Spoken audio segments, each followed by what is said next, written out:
mantivemos a série de mensagens que deu-se início em janeiro, falando sobre servir a Deus, servir a igreja local, de ser, como o título da série diz, ser amor. Amor, a melhor maneira de se ilustrar o amor é através da nossa prática, através do nosso serviço, através das nossas ações. E pensamos que seria oportuno revisitar os textos bíblicos que nos incentivam, nos encorajam, e inclusive alguns deles até imperativos mesmo, que exortam para que nós não deixemos de usar os nossos dons, os nossos talentos para servir a igreja de Cristo. E aqui vale já uma fala de que servir a igreja não necessariamente é servir dentro da comunidade, dentro do domingo, mas servir a igreja tem muitas oportunidades, inclusive fora dela, servindo a ministérios que atendem pessoas em momentos difíceis, como ministérios como capelania, ministérios de assistência social, que muitas vezes eles extrapolam o serviço interno na igreja. Eu quero hoje falar mais uma vez sobre os dons e trazer uma palavra mais dedicada à descrição de alguns dons. Por isso, quero que você abra sua Bíblia no livro de Romanos. É uma carta de Paulo à igreja em Roma. Nós a chamamos, então, essa carta de Paulo aos Romanos, capítulo 12. E nós vamos ler juntos do versículo 1 ao versículo 8.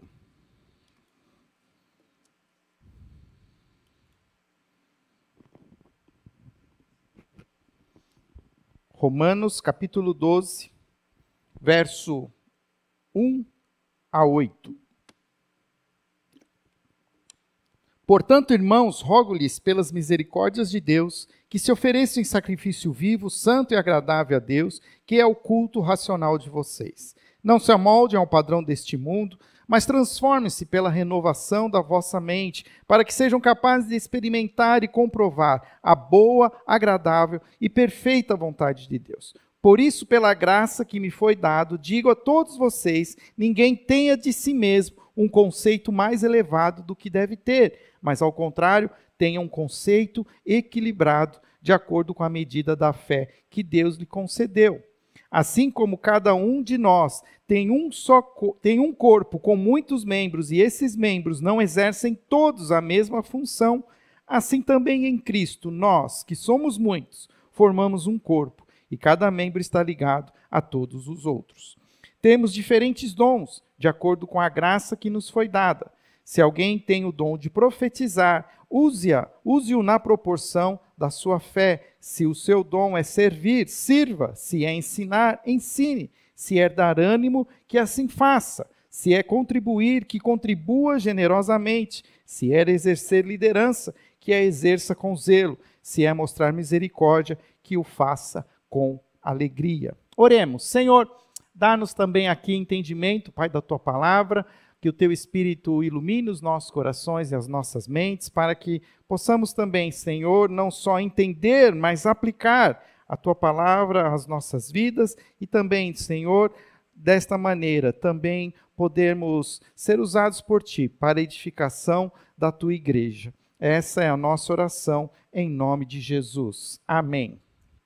Hoje pela manhã eu usei esse mesmo texto para trazer a mensagem. Eu vou diminuir a introdução e vou mais rápido pelos primeiros pontos, para que a gente consiga ter um tempo de mais qualidade para falar um pouco mais sobre os dons. Mas para que a gente não caia direto nos dons sem entender o contexto, é importante a gente perceber que a carta de Paulo aos Romanos, ela é dividida em duas partes. Uma primeira parte são os primeiros 11 capítulos, onde Paulo ele traz todas as iniciativas de Deus para trazer-nos para o seu reino, para sermos acolhidos à família de Deus. E a partir do capítulo 12 em diante, o que nós temos é uma carta que agora exorta os filhos de Deus, salvos em Cristo Jesus, a praticarem essa fé. Então é por isso que ele diz lá, que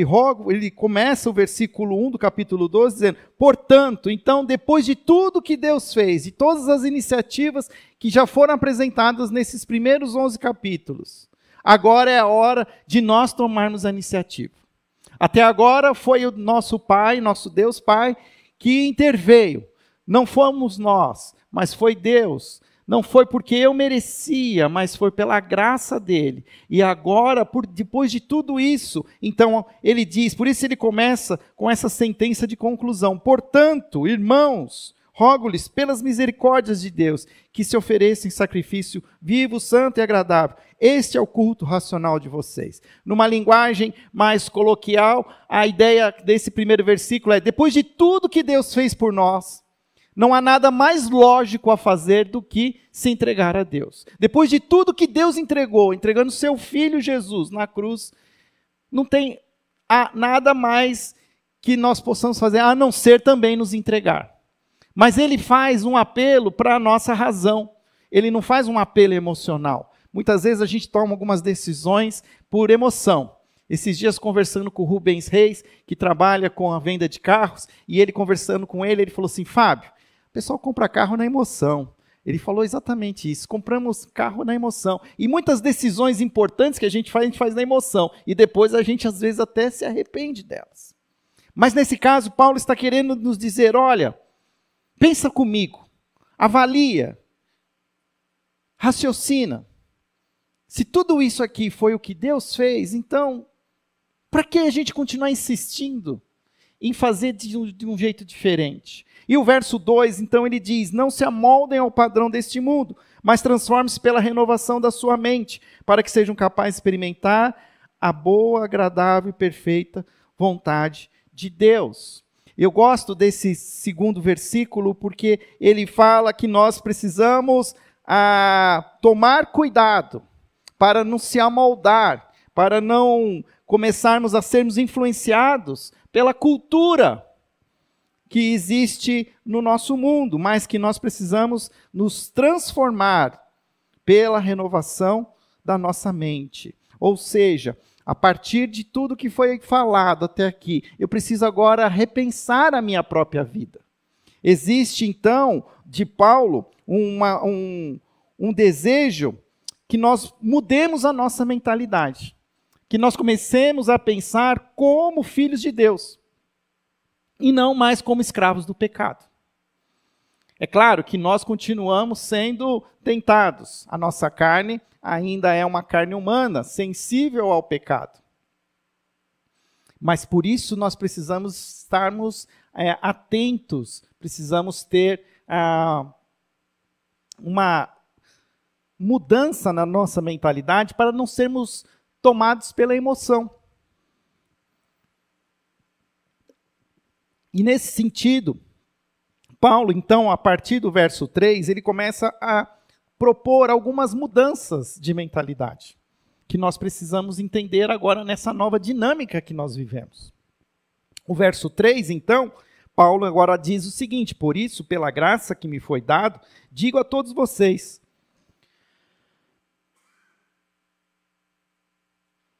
ninguém tenha de si mesmo um conceito mais elevado do que deve ter, mas ao contrário, tenha um conceito equilibrado, de acordo com a medida da fé que Deus lhe concedeu. O que Paulo está querendo nos dizer? Então, o primeiro exercício que nós precisamos ter dessa mudança de mentalidade tem a ver, olha, pense de si mesmo de maneira moderada. Ninguém aqui temos que tomar cuidado com um entendimento, às vezes assim: mas eu sou não sei do que, eu vim não sei da onde, meus pais, minha família, tudo estruturado, coitadinho de mim, pobre de mim. Calma. Aqui não tem mais coitadinho, todos agora são filhos de Deus. Não importa o pecado, não importa os traumas, não importa a sua história. A graça, onde abundou o pecado, superabundou a graça. E nos foi trazido a bênção de fazermos parte da herança de Deus. Somos filhos de Deus. E não tem um filho mais importante que o outro. Todos somos importantes. Ao mesmo tempo, é preciso também entender que não é porque alguns, até por ter o entendimento da palavra, de estarem mais tempo na igreja, de poder, já ter uma consciência de como Deus o usa através da manifestação dos dons do Espírito, achar então que eles são pessoas mais importantes. Pessoas que subentende-se que precisam ser tratadas de maneira diferente. Pela manhã, inclusive, citei uma cultura muito popular no Brasil, que isso também influencia muitas vezes a igreja, que é o coronelismo, que é aqueles coronéis que existem dentro das igrejas, que se acham mais importantes, porque foram eles que ajudaram a fundar a igreja e que deram o nome, né? Então, volta e meia aparece algumas pessoas assim que... Eu fui pastor numa igreja que chegou uma família e falou assim para o pastor eu era só um pastor de jovens, mas chegou o pastor titular e falou assim: olha, nós queremos ajudar a construir esse prédio com uma única condição, que coloque o nome da minha mãe no prédio. Aí o pastor falou: olha, eu fico feliz pela generosidade, mas a gente não tem o costume aqui de dar nome para os prédios, e isso nós não vamos fazer. Então, se essa é uma condição, a gente abre mão, fique em paz, aí Deus proverá. E às vezes a gente dentro da igreja, a gente começa a achar que alguns são mais importantes que outros, que alguns precisam ter tratamento diferente um do outro, e na verdade todos nós somos servos. Todos nós somos chamados para servir. O pastor Rodrigo já trouxe uma palavra aqui falando sobre o episódio em que Jesus lavou o pé dos seus discípulos. Se tinha uma pessoa que não precisava lavar o pé de ninguém, era Jesus. E ele tomou a iniciativa, tirou sua túnica, se ajoelhou e pegou no pé daqueles homens lá que não deviam ser uns pés bonitos, né? E lavou o pé de cada um deles. Esse é o nosso papel. Por isso, essa é a primeira mudança de mentalidade. Tenha cada um de conceito de si, não tenha um conceito de si mais elevado. Ao contrário, mas um conceito equilibrado, de acordo com a medida da fé que lhe concedeu. A partir do verso 4, ele também propõe uma segunda mudança de mentalidade, que é que nós possamos entender que agora nós não somos um, mas somos um corpo. Assim como cada um de nós tem um corpo com muitos membros, e esses membros não exercem todos a mesma função, assim também em Cristo, nós que somos muito, formamos um corpo, e cada membro está ligado a todos os outros. Nós já falamos numa outra mensagem também dessa série, sobre 1 Coríntios capítulo 12, onde Paulo ele usa essa ilustração, essa metáfora para definir e ilustrar como é uma igreja a partir da comparação com o corpo humano. E Paulo, o mesmo Paulo, também agora diz isso para a igreja que se encontra em Roma. A diferença é que Paulo nunca visitou essa igreja. Paulo, ele vai conhecer essa igreja depois de preso, ele vai ficar esperando julgamento em Roma, mas quando ele escreve essa carta, ele ainda não tinha ido a Roma. E quando ele escreve a carta aos Coríntios, ele já, inclusive, foi pastor daquela igreja, ele conhecia aquela igreja. Então, a 1 Coríntios, às vezes, tem algumas notas mais, assim, detalhadas, porque Paulo, ele entendia ali, ele sabia quem eram aquelas pessoas, e tinha uma compreensão maior, até mesmo, da dinâmica da igreja. Mas ele não deixa de destacar que nós precisamos entender que nós somos parte de um corpo e que não temos a mesma função, mas que somos todos ligados a esse corpo. A partir então do verso 6, Paulo então agora destaca aquilo que nós chamamos dos dons espirituais. E então, no verso 6, ele diz: temos diferentes dons de acordo com a graça que nos foi dada. Se alguém tem o dom de profetizar, use-o na proporção da sua fé. Se o seu dom é servir, sirva. Se é ensinar, ensine. Se é dar ânimo, que assim faça. Se é contribuir, que contribua generosamente. Se é exercer liderança, que a exerça com zelo. Se é mostrar misericórdia, que o faça com alegria. Ele começa com a expressão: temos diferentes dons. Os comentaristas não chegam a um número exato, mas nós podemos afirmar que a Bíblia apresenta pelo menos 21 tipos de dons diferentes. Alguns são muito parecidos, alguns se sobrepõem, mas há uma certa clareza que a Bíblia nos descreve pelo menos 21 dons. E esses dons, eles são descritos no Novo Testamento. Essa compreensão sobre a manifestação do Espírito Santo sobre nós é uma realidade que nós temos a partir da manifestação da igreja. Então, nós vamos olhar para os textos do Novo Testamento e o que cada apóstolo começa a escrever tem muito a ver com aquilo que eles estão vendo, aquilo que estava acontecendo. Há pelo menos 5 listas onde são descritos os dons. A primeira lista é essa que nós estamos lendo, em Romanos capítulo 12. A segunda lista, ela se encontra em 1 Coríntios capítulo 12. Já lemos essa lista em outro sermão, mas para a gente poder aqui falar sobre todos os dons, vale a pena voltar para o capítulo 12, verso 7. A cada um, porém, é dada a manifestação do Espírito visando o bem comum. Pelo Espírito, a um é dada a palavra de sabedoria, a outro pelo mesmo Espírito, palavra de conhecimento, a outro pela fé, a outro fé pelo mesmo Espírito, a outro dons de curar, pelo único Espírito, a outro poder para operar milagres, a outro profecia, a outro discernimento de espíritos, a outro variedade de línguas, e ainda a outra interpretação de línguas. Todas essas coisas, porém, são realizadas pelo mesmo e único Espírito, e ele as distribui individualmente a cada um como quer. A primeira lista que nós lemos em Romanos havia somente 7. Aqui, Paulo, ele descreve mais alguns outros, com destaque para o poder para operar milagres, discernimento de espíritos, variedade de línguas, interpretação de línguas. Dons que são manifestações do Espírito sobre a vida de cada pessoa. Ainda no capítulo 12 de 1 Coríntios, mas lá no verso 28, há aquilo que nós falamos como a terceira lista, onde aparecem mais alguns dons.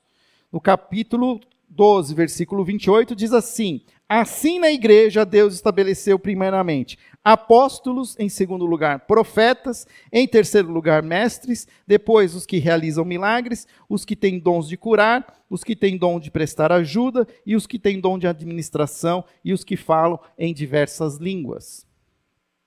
Interessante a gente perceber que parece aqui que Paulo, ele primeiro faz uma lista no final do capítulo, propondo alguns títulos. Apóstolos em primeiro lugar, em segundo lugar profetas, em terceiro lugar mestres.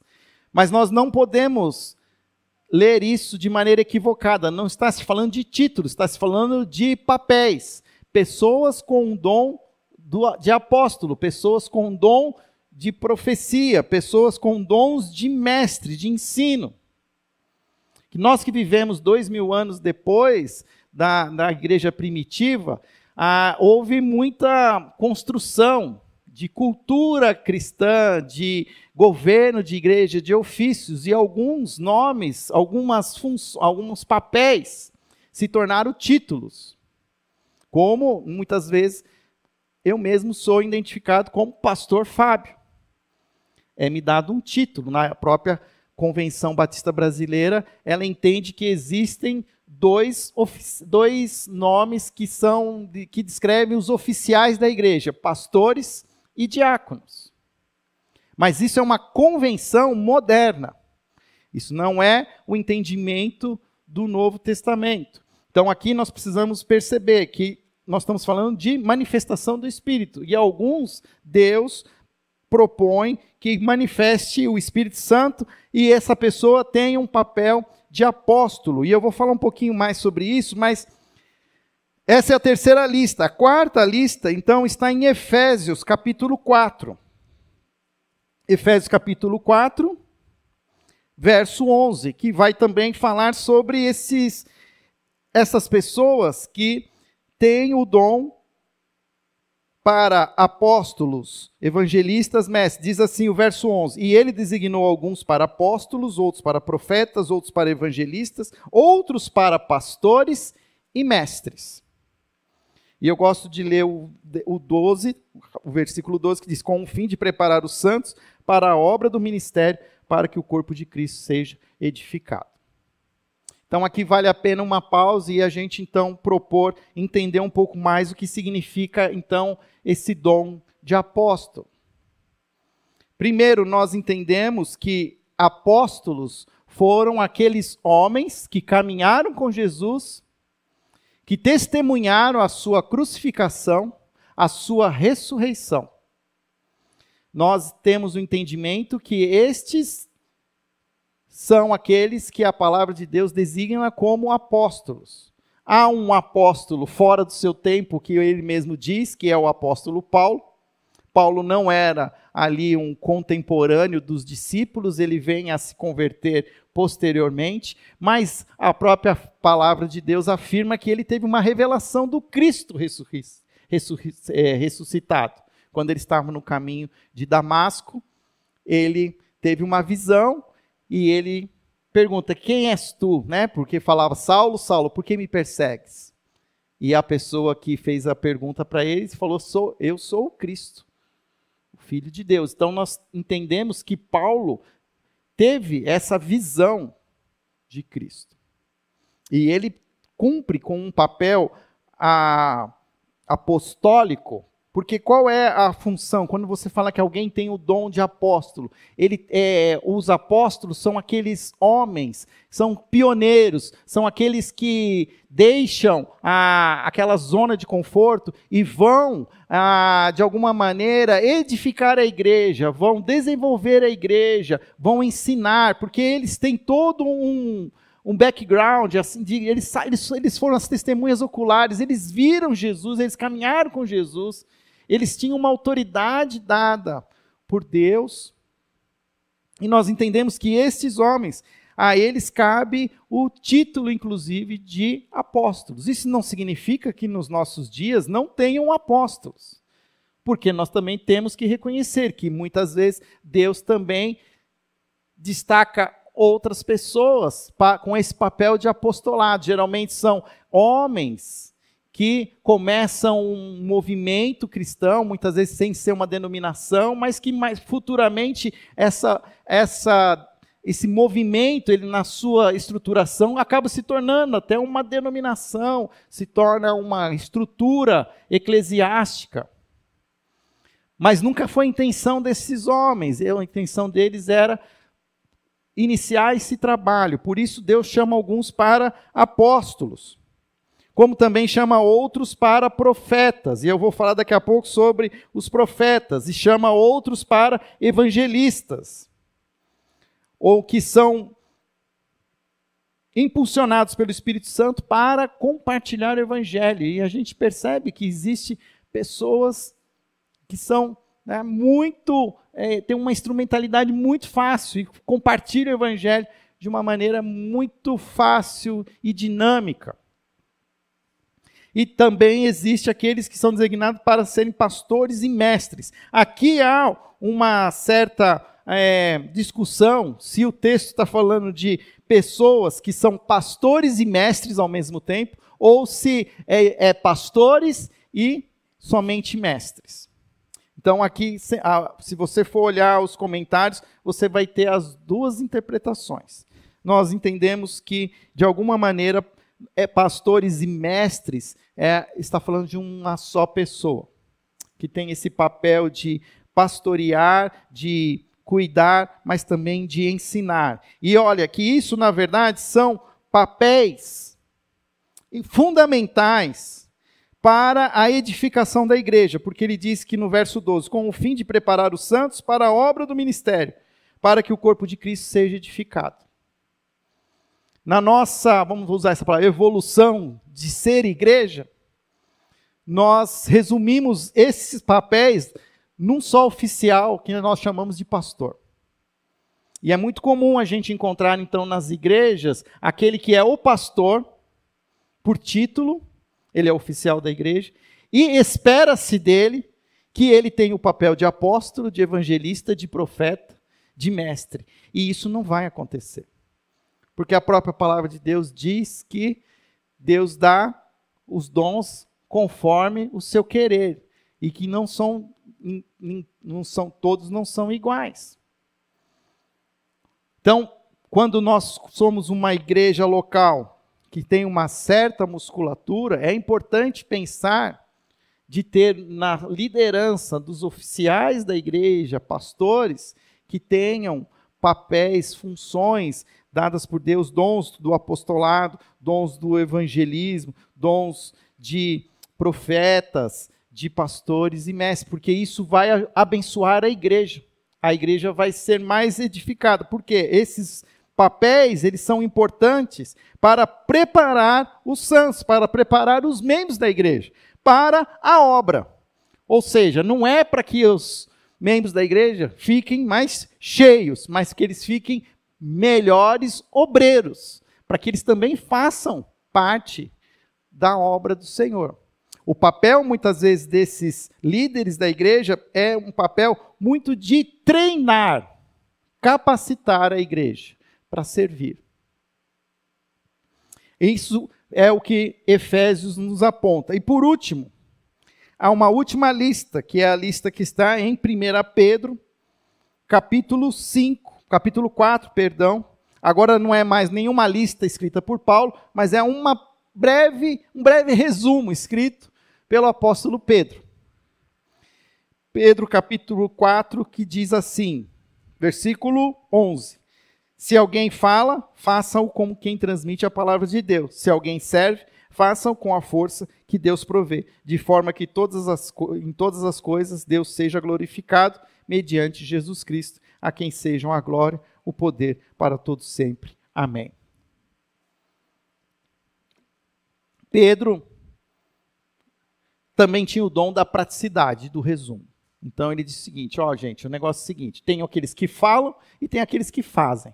Precisa ter os dois, precisa ter aquele que faz e aquele que fala. O que fala, transmite a palavra como se transmitisse, né, a própria voz de Deus. E quem serve, quem faz, faz na força do próprio Deus. Pronto e acabou. Então, nós vamos ver que estas listas, elas trazem um inventário de pelo menos 21 dons diferentes. E a gente não pode achar que só o que está aqui são os dons. Nós precisamos entender, eu já falei sobre isso numa outra mensagem, que isso são listas representativas e não exaustivas.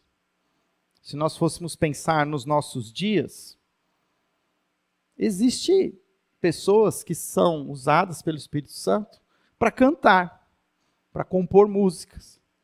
E nós vamos dizer que essas pessoas não são usadas por Deus? A Bíblia não fala que tem que o dom do cantar, o dom de compor, mas tem horas que a gente está ouvindo algo que a gente fala assim, isso aqui é inspirado por Deus. Isso aqui vem de Deus. Tem muita coisa porcaria também, é verdade. Mas tem aquilo que a gente...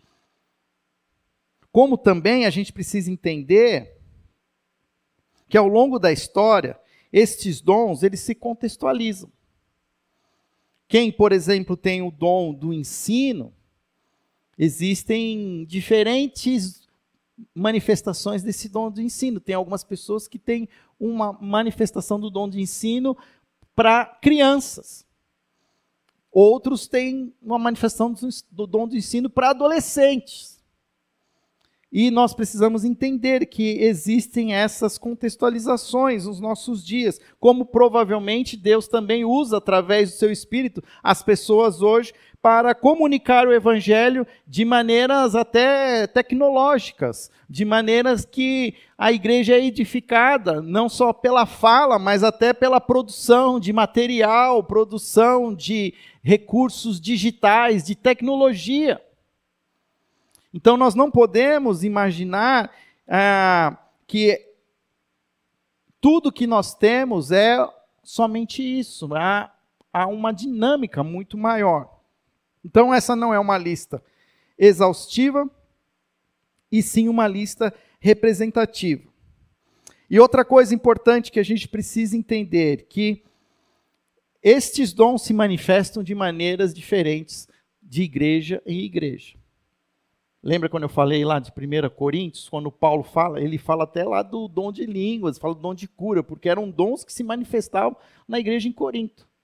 Mas em outra igreja, quando ele está falando lá com o pessoal de Efésios, ele nem cita isso, porque provavelmente lá tinha uma outra dinâmica, as coisas funcionavam de um jeito diferente. Isso significa o quê? Que igrejas são diferentes umas das outras. Assim como as pessoas são diferentes, a contribuição de cada pessoa dentro da sua igreja varia e faz com que a igreja também sejam diferentes. E isso é fato. Você que está mais tempo na igreja, você sabe que tem algumas igrejas que elas têm uma vocação, têm um dom especial e elas atendem a certas dinâmicas necessárias para a edificação do corpo de Cristo. E existem outras igrejas que são mais fortes em outras áreas. E a gente começa a entender que as igrejas elas são diferentes. Então também essa tentativa de achar igrejas iguais não vai acontecer. Se as pessoas são diferentes, exercem os seus dons a partir dos seus talentos, das suas experiências, da sua paixão, isso também acaba sendo manifestado de uma maneira coletiva através da igreja. Então nós, a primeira igreja, vamos ter uma maneira, um jeito de ser igreja, onde a manifestação dos dons acontece.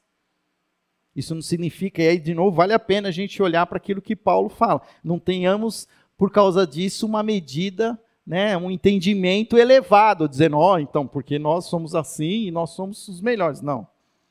Nós somos o que somos, porque é assim pela graça de Deus. Reconhecendo os nossos limites, reconhecendo as nossas capacidades, mas também reconhecendo as nossas fraquezas. E entendendo que a manifestação dos dons na nossa igreja local é parte da manifestação da igreja universal.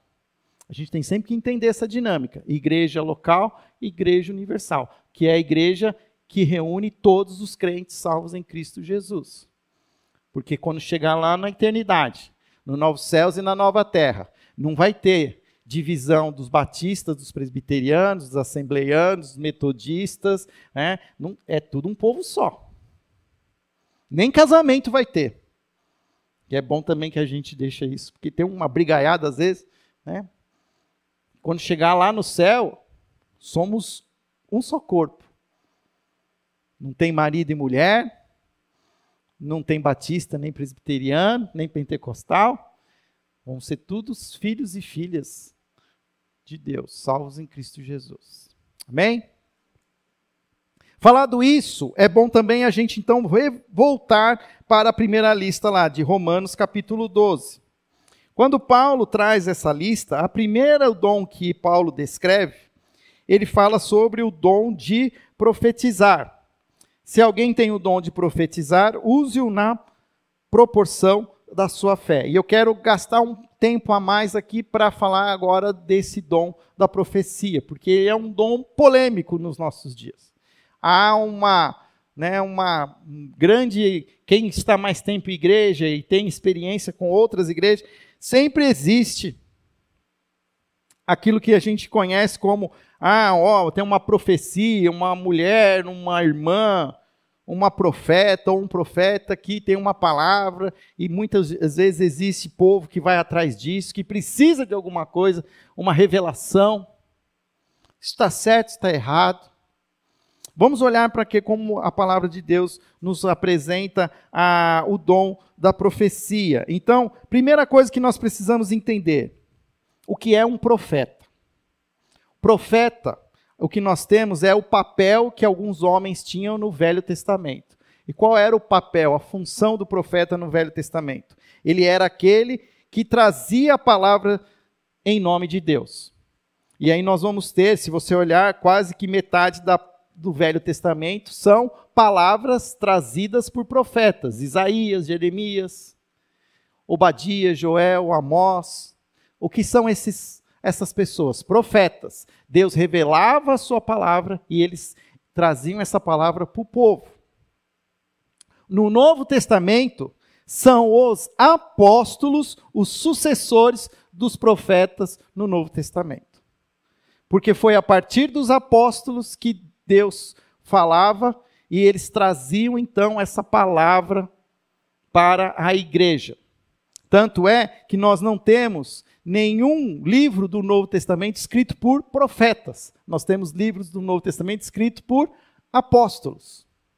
Mesmo Apocalipse, que é um livro profético no seu conteúdo, porque ele traz revelações do que está para acontecer, não foi escrito por um profeta, mas foi escrito pelo apóstolo João. Então isso é importante. No Novo Testamento, são os apóstolos, os sucessores do profeta no Antigo Testamento.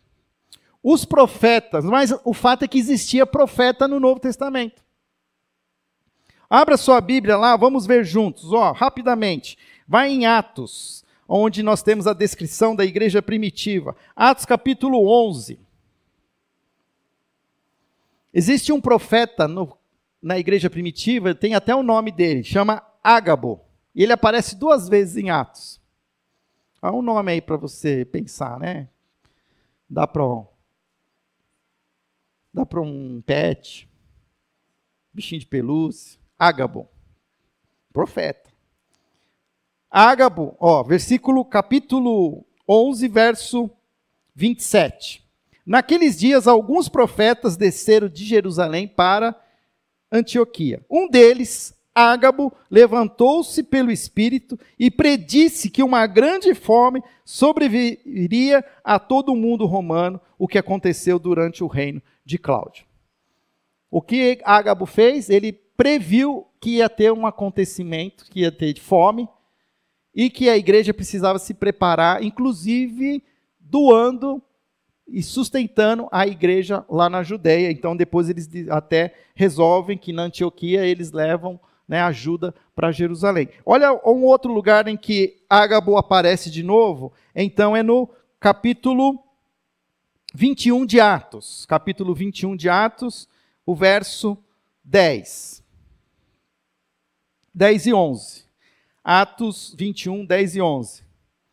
Depois de passarmos ali vários dias, desceu da Judéia um profeta chamado Ágabo.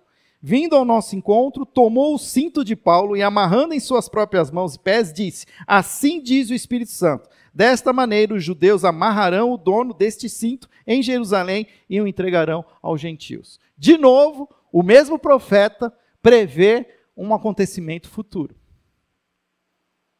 O que nós precisamos perceber é que só existe na narrativa da igreja primitiva esses 2 acontecimentos com o mesmo profeta. E o que às vezes a gente vê 2000 anos depois é que tem muitas pessoas, de alguma maneira, fazendo a mesma coisa hoje.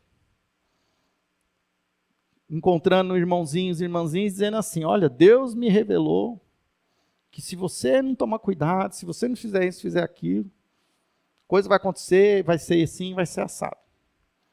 E nós precisamos tomar muito cuidado com isso, porque nós precisamos entender que o que alguns comentaristas dizem é que isso foi uma exceção.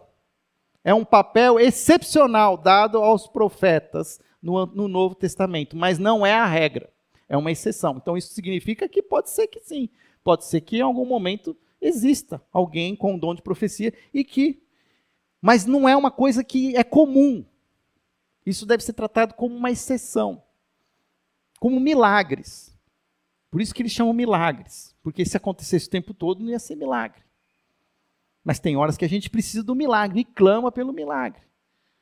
Como também em alguns momentos Deus, ele abre a porta do céu e ele traz uma palavra através de um profeta que vai, de alguma maneira, trazer direção para a igreja. Mas a gente não pode ficar esperando isso como uma regra. Porque nós também vamos ver que Paulo, principalmente lá na igreja em Corinto, ele trabalha esse assunto dos profetas, porque lá também estava dando uma confusão com esse negócio aí de dons de profecias. E olha o que ele fala. Primeiro, vamos só olhar outros 2 profetas que são também citados no Novo Testamento, ainda no livro de Atos. Atos capítulo 15. Atos capítulo 15, verso 32.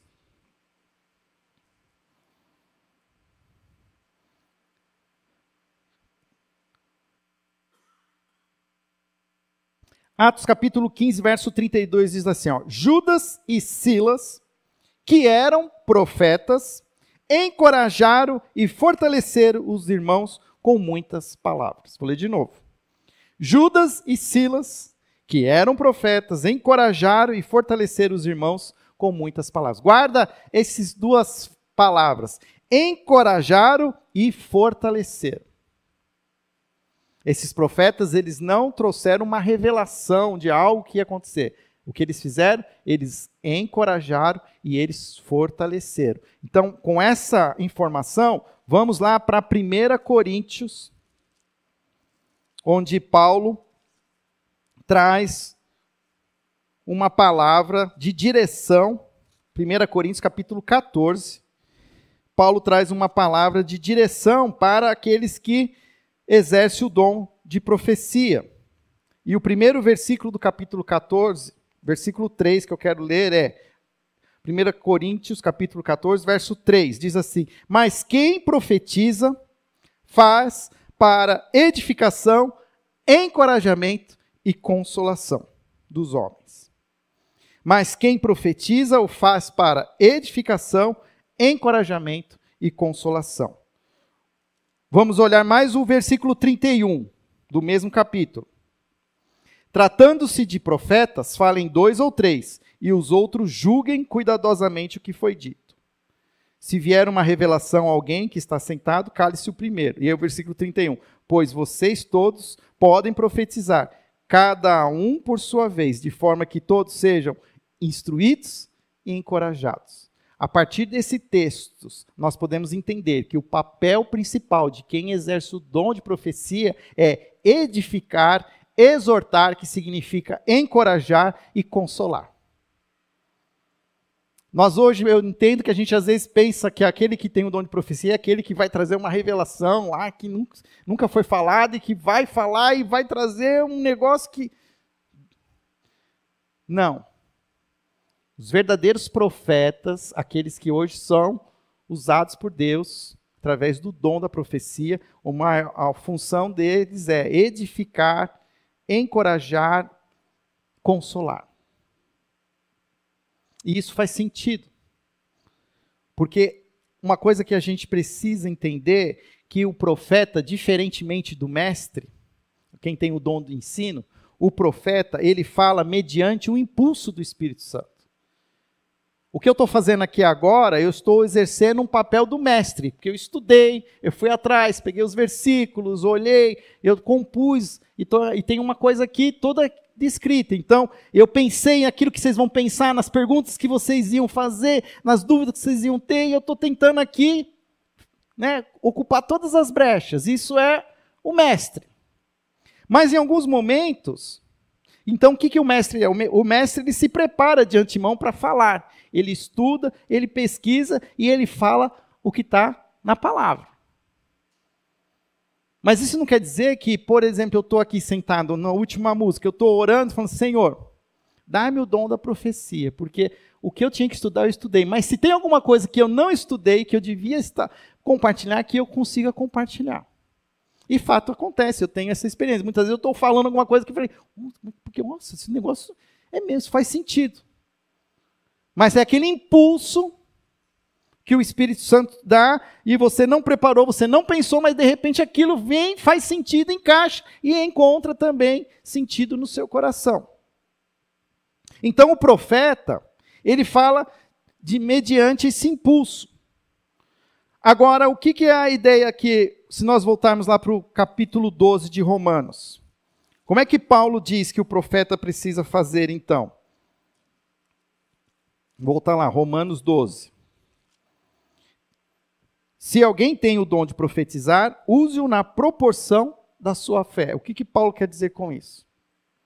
O profeta deve profetizar na medida da sua fé, ou seja, precisa estar, de alguma maneira, coerente com o conjunto de verdades da nossa fé, que é a doutrina do Evangelho. Aqui, fé não é a minha fé, mas é a fé institucional, aquilo que nós cremos. Então, mesmo que seja algo que é falado por impulso do Espírito Santo, não foi preparado, não foi olhado nas Escrituras, mas precisa estar coerente, não pode ser algo que não faz parte daquilo que a gente já sabe. E quando a gente diz que o papel do profeta é edificar, exortar e consolar, é muito desses momentos que a gente tem espontâneos, que a gente encontra com pessoas. Por exemplo, no momento de luto. Você chega para a pessoa e você quer falar alguma coisa de Deus para aquela pessoa. Mas você não abre a Bíblia e fala assim, preciosa é a morte dos seus santos, e explica o que significa isso. Por que Deus então acha precioso a morte? Então por que não deixou viver? Isso aí, deixa o mestre explicar isso. Mas quando você chega para alguém, você fala alguma coisa que você sente no seu coração de Deus para aquela pessoa. Você encoraja, você consola. De alguma maneira, isso é um profeta. Um profeta, ele fala da parte de Deus, edificando, exortando e consolando. Agora, para a gente fazer isso, a gente precisa estar cheio do Espírito Santo. A gente precisa se alimentando, porque também chega a hora também que a gente precisa falar alguma coisa e dá aquela, empatada. Está quente hoje, vai chover amanhã. Então, isso é algo que é sobrenatural. O profeta deve profetizar na medida da sua fé, ou seja, que seja coerente com o conjunto de verdades. A profecia, aquilo que você fala, ela deve ser análoga, ela deve ser coerente à mesma doutrina dos evangelhos dos apóstolos. E aí, como a gente leu lá em 1 Coríntios capítulo 14, devem ser examinados de conformidade com as Escrituras. Então, isso é um alerta. Às vezes a gente ouve alguma coisa, mas aquilo que foi profetizado faz sentido? É coerente?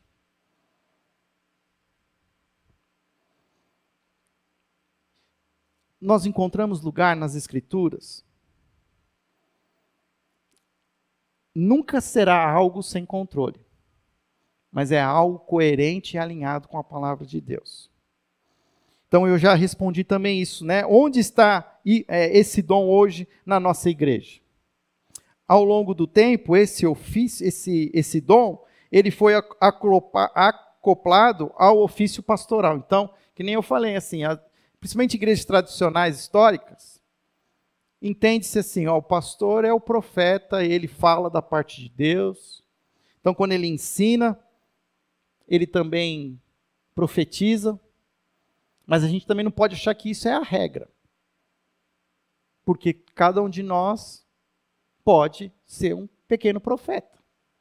Em locais, em momentos especiais, que na nossa intimidade com Deus e sob a ação do Espírito Santo, a gente tem condição de falar sobre algo que vai edificar, encorajar as pessoas. Como um profeta, como esse dom que Deus então chama, que Paulo chama, que é o dom de profetizar. Use na proporção da sua fé. E ele continua, se o seu dom é servir, sirva. Servir aqui é a palavra diaconia, que nós conhecemos muito bem. E ao longo do tempo também nós transformamos a pessoas no ofício do diácono. Mas o fato é que todos são chamados a servir. Quem serve é um diácono, ao pé da letra. Mas cada um também vai servir conforme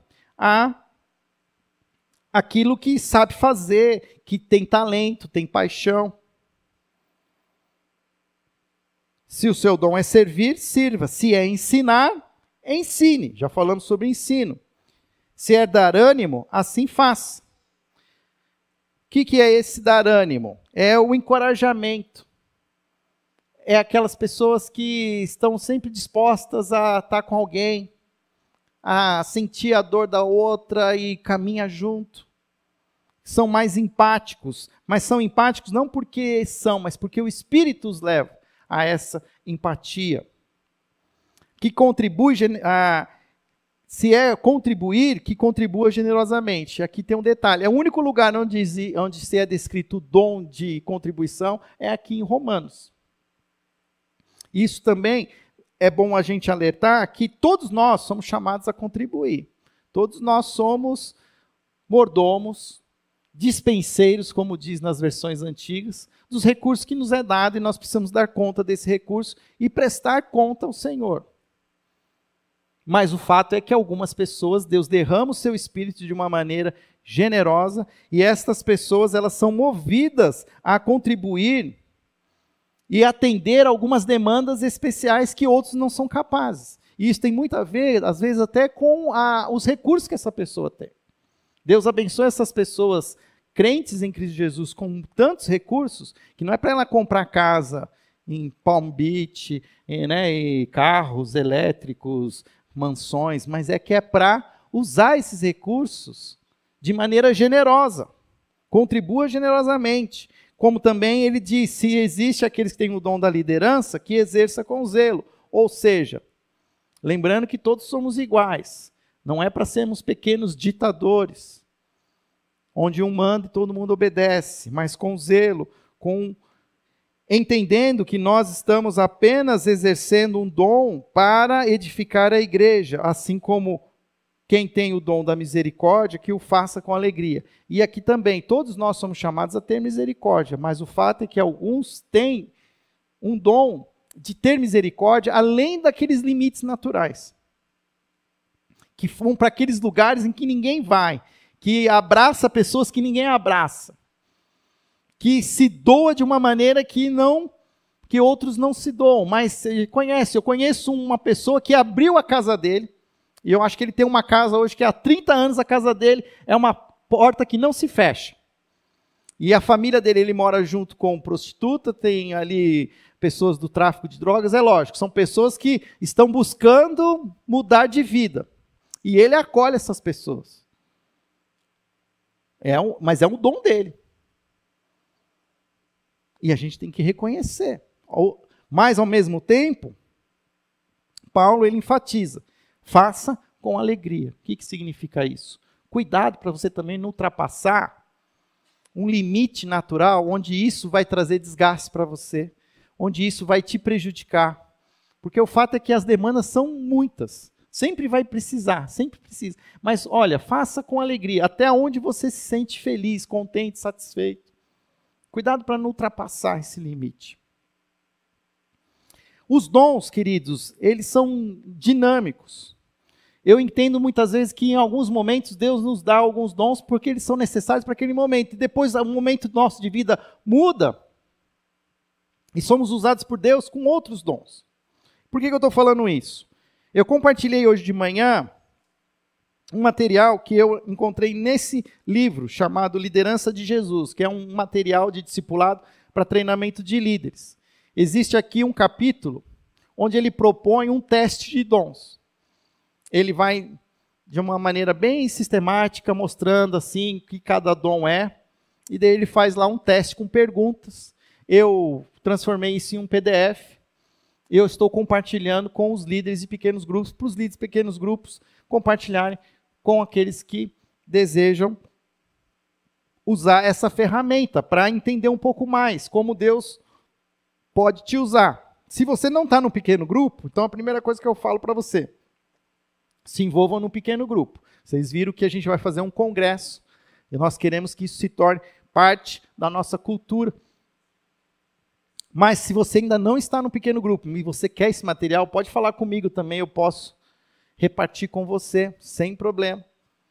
Mas eu também gostaria de uma contrapartida, que depois que você fizer esse material, você me passar. Olha, Fábio, eu fiz e deu mais ou menos isso aqui, tem um gráfico que você é instruído a fazer, você pode até tirar uma foto e me mandar, só para me entender. Como pastor, eu quero entender um pouco mais aí como o Espírito está capacitando as ovelhas.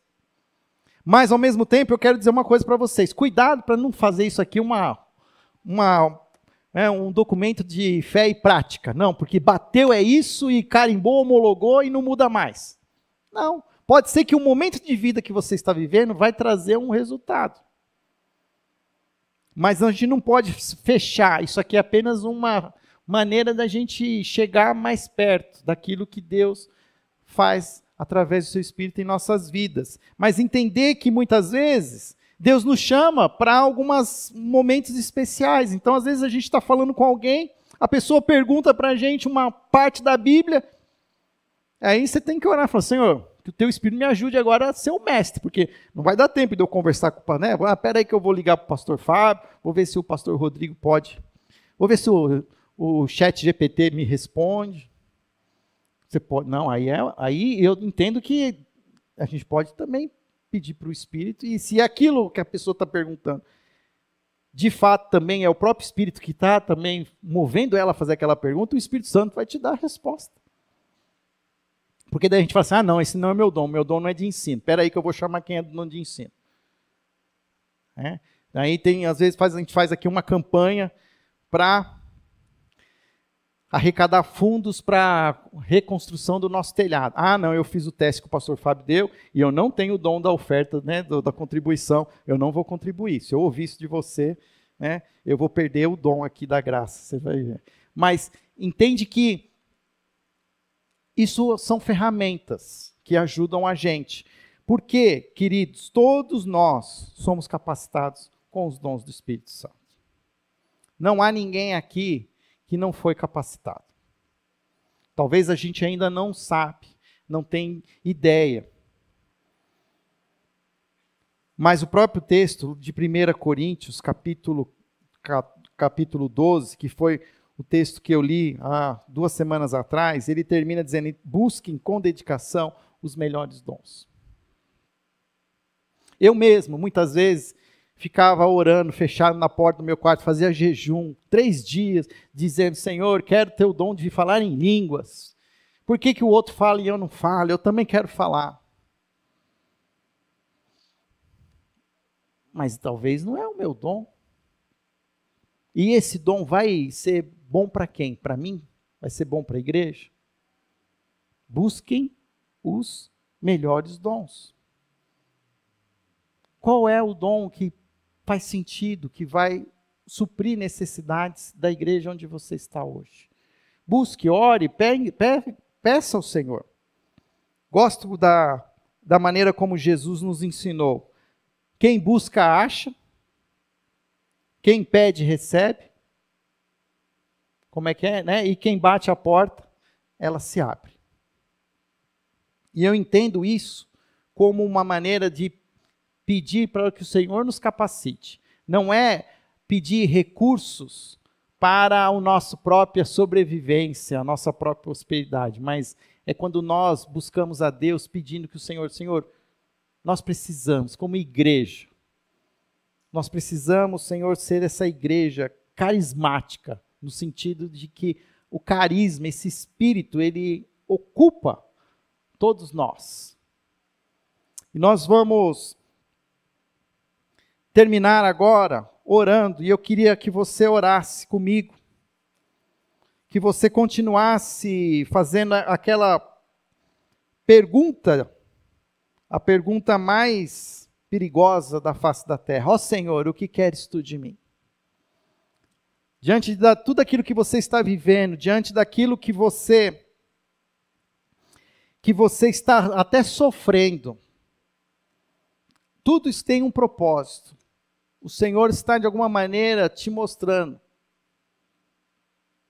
A pergunta que nós precisamos fazer todos os dias, ó Senhor, o que queres tu de mim? E assim que nós tivermos essa convicção, nós precisamos ser obedientes e não nos fingir de morto, mas porque chega Gideão, que Deus falou claramente, ele falou, Senhor, mas espera aí, mas vamos fazer o seguinte, vamos pôr isso à prova.